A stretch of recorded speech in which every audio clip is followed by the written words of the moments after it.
में विलंब हुआ, आपको बहुत प्रतीक्षा करनी पड़ी, लेकिन नागपुर हवाई अड्डे पर इतनी तेज बारिश थी, यहां पहुंचने का कोई रास्ता। आखिरकार आप लोगों की बात वरुण देवता ने सुन ली और बारिश रुक गई, और इसके कारण मैं आप सबके बीच पहुंच पाया।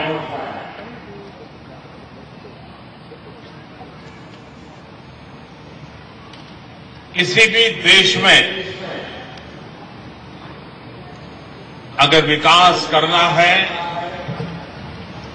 तो सबसे पहले प्राथमिकता देनी होती है इंफ्रास्ट्रक्चर की। और अगर समय की कसौटी पर खरा उतरने वाला इंफ्रास्ट्रक्चर बनाने में हम सफल होते हैं तो विकास की संभावनाएं अपने आप बढ़ जाती हैं,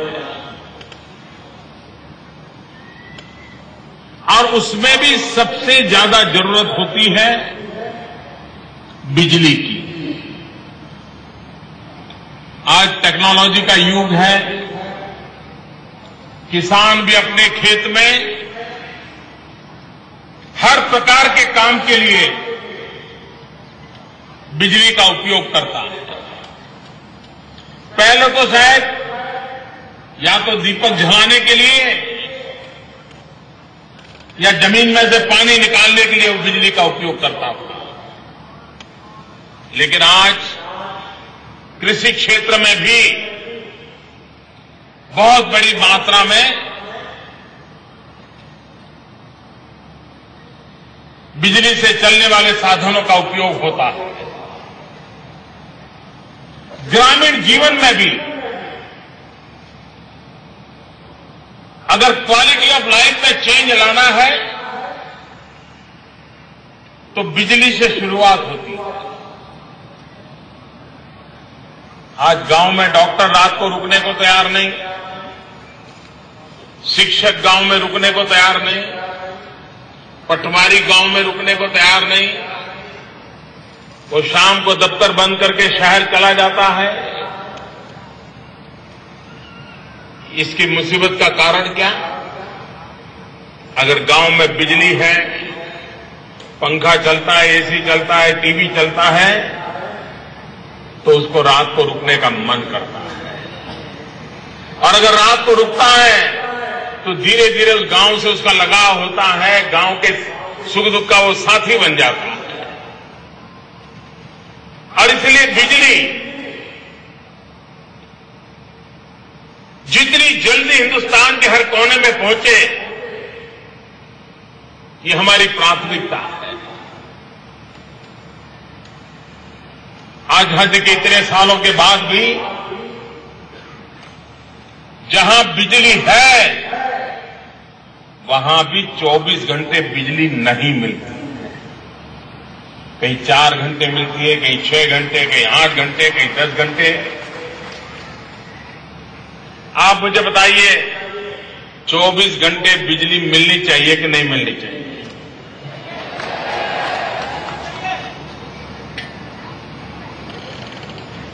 बिजली चाहिए कि नहीं चाहिए? अगर बिजली का उत्पादन नहीं होगा तो बिजली मिलेगी कहां से? अगर बिजली के कारखाने नहीं लगेंगे तो बिजली आएगी कहां से? और इसलिए अगर बिजली का उत्पादन नहीं होगा तो बिजली मिलेगी कहां से? अगर बिजली के कारखाने नहीं लगेंगे तो बिजली आएगी कहां से? और इसलिए आपने देखा होगा, मेरी नई सरकार बनने के बाद मैंने सर्वाधिक जो कार्यक्रम किए हैं वो बिजली से जुड़े हुए कार्यक्रम किए हैं। मैं भूटान गया तो भूटान में बहुत पानी है, उस पानी के माध्यम से बिजली पैदा करना, सस्ती बिजली पैदा करने की संभावना है। भूटान में जाकर के वो काम किया, उनसे योजना आगे बढ़ाई। अभी नेपाल गया तो नेपाल में भी हिमालय की नदियां बहुत है, उसमें से बिजली पैदा हो सकती है। बिजली के काम को वहां गति देने के लिए वहां की सरकार से विस्तार से बातें की। जम्मू कश्मीर गया, वहां भी पानी की संभावना है, वहां पर बिजली की चिंता की। क्लीन एनर्जी, ये जितनी संभावनाएं बढ़ती है उन सारों को टैप करने का प्रयास है। आखिरकार कोशिश ये है कि आने वाले कुछ वर्षों में हिंदुस्तान के हर गांव में हर गरीब से गरीब परिवार को भी 24 घंटे बिजली पहुंचाना है।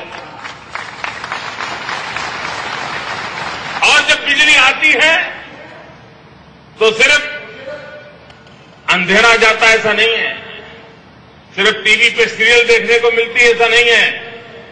बिजली आती है तो उसके साथ उद्योग भी आते हैं, रोजगार की संभावनाएं पैदा होती हैं।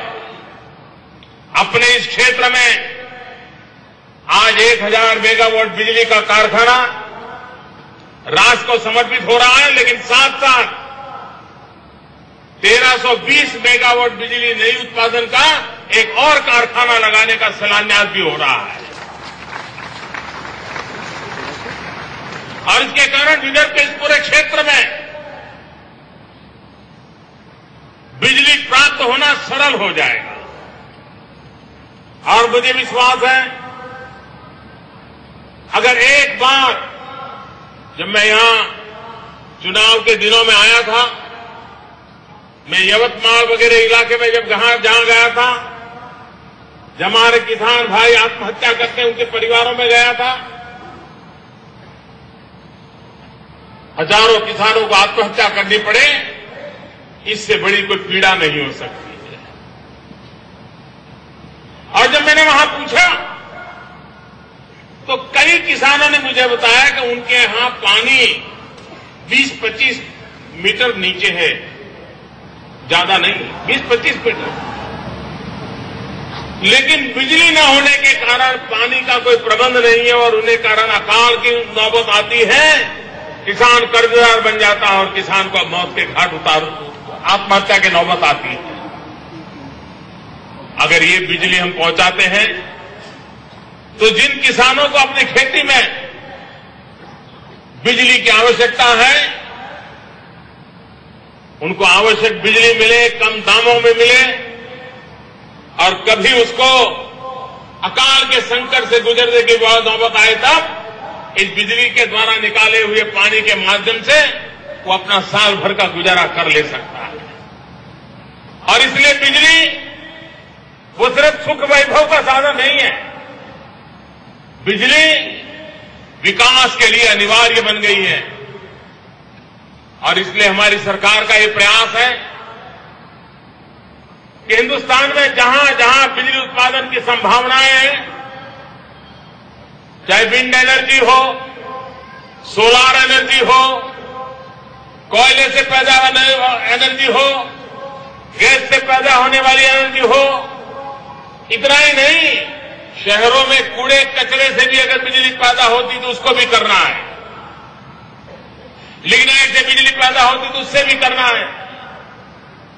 ऊर्जा के जितने स्रोत हैं उन सारे स्रोत का उपयोग करते हुए और हो सके उतना ज्यादा क्लीन एनर्जी तरफ की ओर जाने का हमारा प्रयास है। हमारे देश में सूर्य ऊर्जा बहुत बड़ी मात्रा में है। सूर्य ऊर्जा से निकली हुई बिजली एक जमाने में बहुत महंगी थी, लेकिन अब उसमें काफी सुधार हुआ है। अब वो इतनी महंगी नहीं पड़ती जितने पहले कभी सोचा जाता था, और अल्टीमेटली वो बात सस्ती पड़ती है क्योंकि कोई फ्यूल की जरूरत नहीं पड़ती।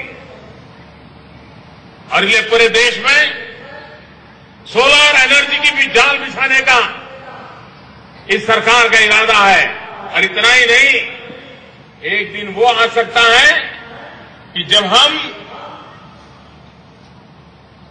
रूफटॉप पॉलिसी ला करके हर परिवार अपने छत पर अपनी जरूरत की बिजली पैदा कर सके, सोलर एनर्जी के द्वारा पैदा कर सके, बिजली का खर्चा बच जाए, यहां तक इसको आगे बढ़ाया जा सकता है। दुनिया के कुछ देशों ने प्रयोग सफल किए हैं। भारत जैसा देश जिसके पास इतनी सूर्य शक्ति हो, उस सूर्य शक्ति का हम भरपूर उपयोग करना चाहते हैं। हमारे यहां शास्त्रों में सूर्य भगवान की कल्पना 7 घोड़े के रथ पर सवार की गई है। उसके चित्र भी बनते हैं कि सूर्य भगवान 7 घोड़े के रथ पर सवार होते हैं। सूर्य भगवान ऊर्जा का प्रतीक है। और ये जो 7 घोड़े हैं ना, आज के जमाने में नए रूप में देख रहा हूं मैं उसको। ये ऊर्जा के 7 स्रोत हैं।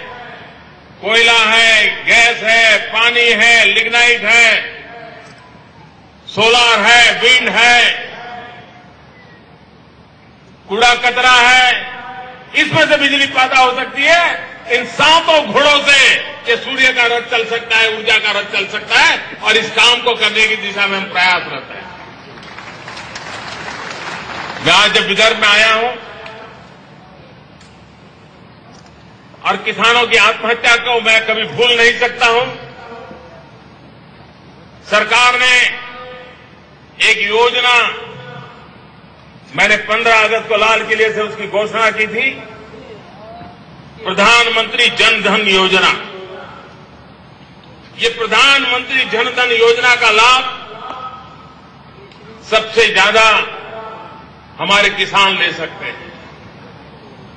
आखिर किसान को आत्महत्या करने की नौबत इसलिए आती है कि वो साहूकार से कर्ज लेता है। और साहूकार से कर्ज लेने के कारण जब कर्ज चुका नहीं पाता है तो ब्याज के संकटों के कारण आखिरकार वो मौत को प्यारा कर लेता है। ये प्रधानमंत्री जन धन योजना के द्वारा हर परिवार का बैंक अकाउंट खोलने का हमारा प्रयास है। और मेरा भी आग्रह है आप सबको, 28 तारीख को ये योजना प्रारंभ होगी। आप सबके परिवार का अगर बैंक अकाउंट नहीं है तो बैंक अकाउंट खोल दीजिए। और अगर आप बैंक अकाउंट खोलेंगे तो बैंक की तरफ से एक आपको डेबिट कार्ड मिलेगा और उसके साथ ही आपके परिवार के लिए 1 लाख रुपए का इंश्योरेंस भारत सरकार निकालेगी। 1 लाख रुपए का बीमा, उसके साथ ही आपको बीमा आपका बन जाएगा। इसके कारण एक सुरक्षा की गारंटी बनेगी। और इसलिए मैं किसान भाइयों से, विशेष करके विदर्भ के हमारे किसान भाइयों बहनों से आग्रह करता हूं कि साहूकारों के चक्कर से मुक्ति के लिए ये प्रधानमंत्री जन धन योजना जो मुख्य रूप से गरीबों के लिए है, आप अपना खाता खोलिए और आप भी अपने भाग्य विधाता बनिए। और ये योजना उसी काम के लिए आने वाली है। इस बार बजट में आपने देखा होगा, सरकार ने प्रधानमंत्री कृषि सिंचाई योजना की घोषणा की। इंफ्रास्ट्रक्चर का एक महत्वपूर्ण क्षेत्र ये भी है, जिस प्रकार से रोड से गांवों को जोड़ा जाता है, उसी प्रकार से पानी की व्यवस्था खेतों तक पहुंचाने का प्रबंध भी होना चाहिए। और हमारे देश का किसान इतना ताकतवर है, एक बार अगर उसको पानी मिल जाए तो मिट्टी में से सोना पैदा करने की ताकत हमारा किसान रखता है। और इसलिए हर क्षेत्र में पानी कैसे पहुंचे, पानी बचाने का काम कैसे हो,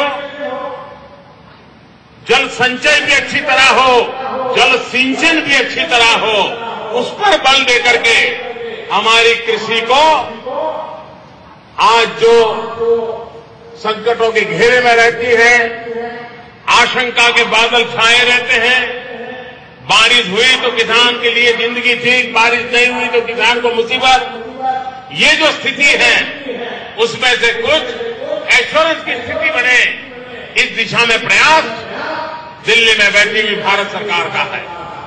और इसलिए किसान को बिजली मिले, किसान को पानी मिले, गांवों के जीवन में भी बदलाव लाना। बहुत तेजी से दुनिया बदल रही है। हमने एक डिजिटल इंडिया की बात कही है। हम जानते हैं कि शायद ही कोई परिवार ऐसा होगा जिसके पास मोबाइल फोन न हो। मोबाइल फोन की हमें इतनी आदत हो गई है, अगर घंटा 2 घंटा बैटरी डिस्चार्ज हो जाए तो हम परेशान हो जाते हैं, जैसे हम ही डिस्चार्ज हो गए हो, मन से एकदम असंतुलित हो जाते हैं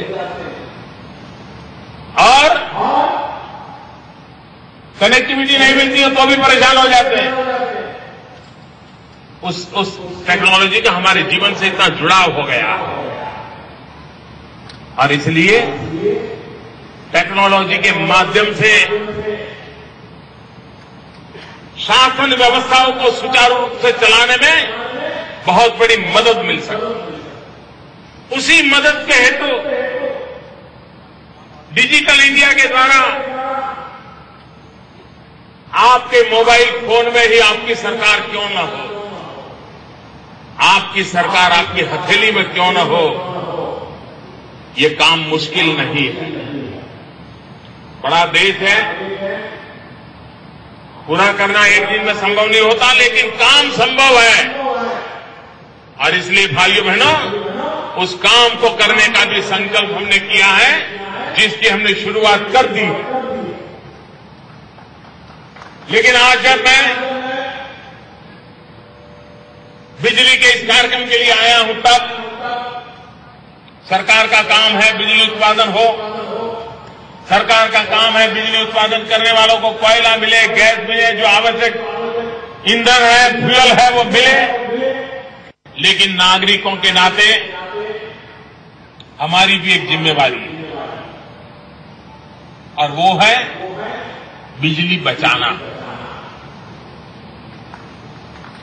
आज अगर हमारा 100 रुपये के बिल आता है तो हमने तय करना चाहिए कि अगले महीने का बिल 90 रुपये का कैसे आए, 10 रुपया कैसे बचाएं। अगर 10 रुपया बचाएंगे तो बच्चों के लिए दूध ला सकते हैं। ये सब संभव है, थोड़ा सा जागरूकता से प्रयास करना पड़ता है। और अगर हम सब एक नागरिक बिजली बचाने का काम करें तो बिजली उत्पादन करने में जितना खर्च लगता है उससे ज्यादा देशभक्ति का काम बिजली बचा करके भी हो सकता है। और बिजली बचाना ये कोई उपकार नहीं है।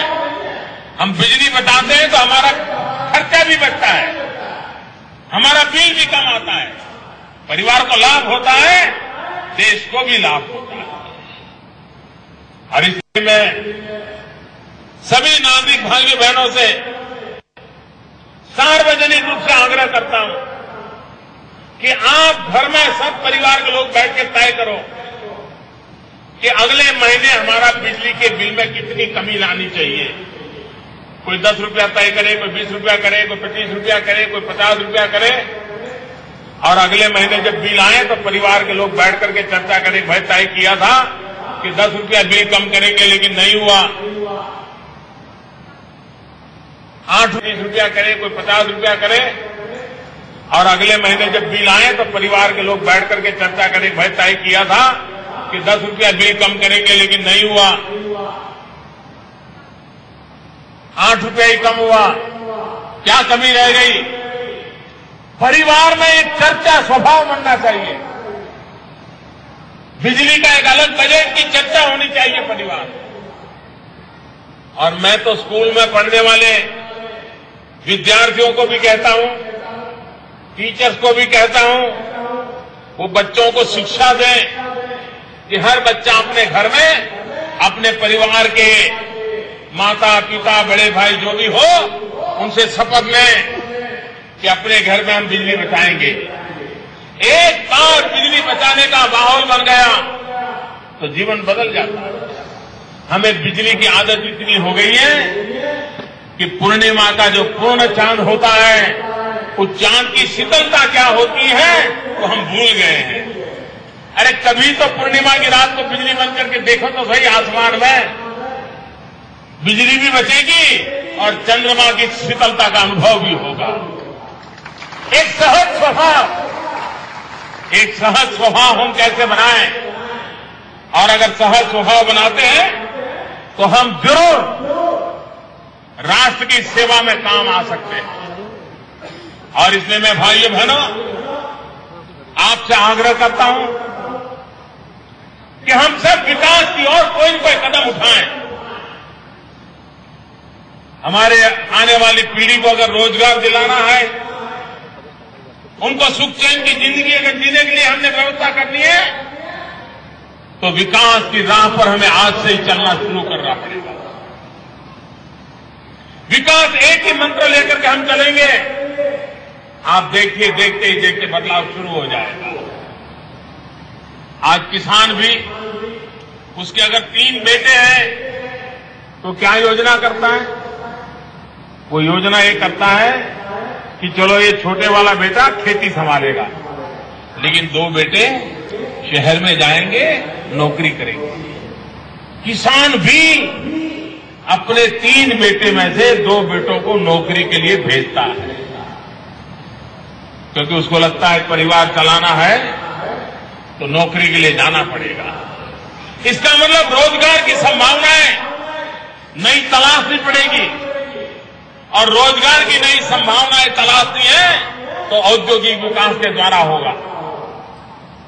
ये बिजली के माध्यम से इस क्षेत्र में छोटे छोटे कारखाने लगे, यहां के नौजवान खुद कोई न कोई उत्पादन के क्षेत्र में जाए, मैन्युफैक्चरिंग सेक्टर में जाए। इतना ही नहीं, गांव में तो कृषि आधारित उद्योग भी शुरू किए जा सकते हैं, जिसके कारण किसान को भी लाभ होगा, उद्योग आएगा तो रोजगार भी बढ़ेगा। और इसलिए कृषि आधारित रोजगार, उद्योग और उसके आधार पर ग्रामीण नौजवान को रोजगार, इस काम के लिए हम बिजली का उपयोग कैसे करें? आज जो काम आज मान लीजिए कुम्हार है, वो मिट्टी का काम करता है, लेकिन अगर बिजली से चलने वाला यंत्र उसको मिल गया तो अपना कुम्हारी काम में पहले 10 रुपए का काम करता था, 100 रुपए का काम करने लग जाएगा। टेक्नोलॉजी का उपयोग करके दिया, उसका उत्पादन बढ़ेगा, उसकी क्वालिटी बढ़ेगी। हर एक क्षेत्र में हम कैसे आगे बढ़ें, हम उत्पादन ज्यादा कैसे दें, और देश की आर्थिक विकास यात्रा में एक नागरिक के नाते हम भी भागीदार बने, उस एक दायित्व को लेकर के अगर हम चलेंगे, मुझे विश्वास है देश को आगे बढ़ाने का हमारा जो सपना है, 125 करोड़ देशवासी उन सपनों को जरूर साकार कर पाएंगे, ये मेरा विश्वास है। इतनी बड़ी संख्या में आप लोगों का आना ये छोटी बात नहीं है। ये एनटीपीसी वालों ने बिजली के कई कार्यक्रम पहले भी किए होंगे, कई उद्घाटन भी किए होंगे, लेकिन शायद इतनी बड़ी संख्या में लोगों को कभी देखा नहीं होगा।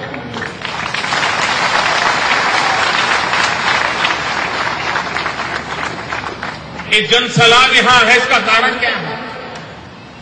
उसका कारण साफ है, देश की जनता को विकास चाहिए, और जहां भी विकास की बात होगी, मैं विश्वास से कहता हूं देश की जनता इसी प्रकार से जुड़ जाएगी। की जनता विकास के लिए ज्यादा प्रतीक्षा करने को तैयार नहीं है। ये जनसैलाब इस बात का प्रतीक है कि उसको एकमात्र काम में विश्वास है, विकास। और इसलिए भाइयों बहनों, विकास की दिशा में हमें आगे बढ़ना है। लेकिन आज देश में जब भी कहीं जाते हैं तो सामान्य मानवी को एक बात की चीड़ है, गुस्सा है, दुख है, पीड़ा है, और वो है भ्रष्टाचार। भ्रष्टाचार ने हमारे देश को तबाह करके रखा हुआ है। और हालत ये बन गई है कि कुछ लोगों के जीवन में भ्रष्टाचार शिष्टाचार बन गया है। देशवासी आइए, मैं इस काम को करना चाहता हूं, मेरी मदद कीजिए। ये बीमारी इस देश से निकालनी है और निकाली जा सकती है।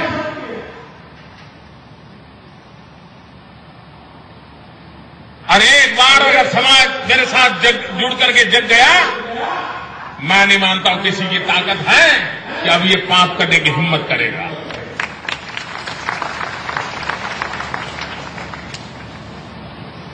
ये भ्रष्टाचार के खिलाफ बोलने से कई लोगों को जरा परेशानी होती है,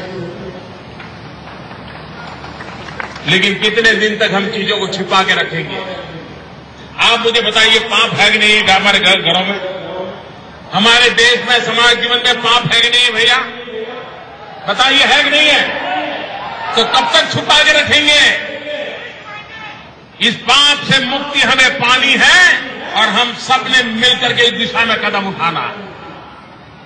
हम सबका सहयोग होगा। मैं नहीं मानता हूं भ्रष्टाचारी कुछ कर सकते हैं भाई, ये अलग थलग पड़ जाएंगे। अब उनको भी लगना पड़ेगा कि समाज की सोच बदल चुकी है, हम भी अब सीधी लाइन में चले। पहले जितना पाप किया कर लिया, हम नया पाप करने का अवसर नहीं मिलेगा। ये बात हमको करनी होगी।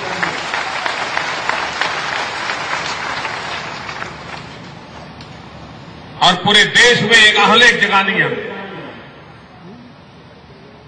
और इन चीजों को हमने सफलता पानी है अगर जनता का सहयोग मिलता है। ये काम कठिन नहीं, ये बीमारी जाना मुश्किल काम नहीं है। और मेरा विश्वास है कि इन स्थितियों को प्राप्त किया जा सकता है। आपके आशीर्वाद से इस बीमारी से भी देश को मुक्ति दिलाने में हम सफल होंगे। हम महाराष्ट्र के अंदर संकल्प करें, इस बीमारी से हमें मुक्ति लानी है। हिंदुस्तान के कोने कोने में बात पहुंच जाएगी, क्योंकि महाराष्ट्र तो है जहां से लोकमान्य तिलक जी ने कहा था, स्वराज्य मेरा जन्मसिद्ध अधिकार है। वही तो महाराष्ट्र कह सकता है, स्वराज्य मेरा जन्मसिद्ध अधिकार है। उस बात को हम लेके चले। फिर एक बार आपको बहुत बहुत शुभकामनाएं, धन्यवाद। मेरे साथ पूरी ताकत से बोलिए, भारत माता की। ऐसे नहीं, पूरी ताकत से बोलिए, भारत माता की, भारत माता की, भारत माता की।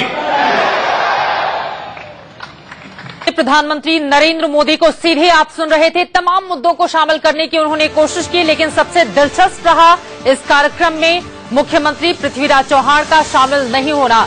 नरेंद्र मोदी ने जिन मुख्य बातों का जिक्र किया है वो हम आपको टीवी स्क्रीन पर दिखा भी रहे हैं। शहर के कूड़े से भी बिजली बनाएंगे, बिजली की महत्ता कितनी ज्यादा है हमारी जिंदगी में, उसका जिक्र बार बार करते हुए प्रधानमंत्री नरेंद्र मोदी दिखाई दिए। एनटीपीसी थर्मल पावर स्टेशन का उद्घाटन उनकी ओर से किया गया और उस दौरान उन्होंने तमाम उन बातों को छूने की कोशिश की जो शायद हमारी जिंदगी से जुड़े हुए तो हैं, लेकिन हर रोज हम उन बातों पर ध्यान नहीं देते हैं। बिजली कैसे बचाएं, परिवार के लोगों को आह्वान किया कि आप कोशिश तो करें बिजली बचाने की। इसके साथ ही और भी प्रमुख बातों का जिक्र करते हुए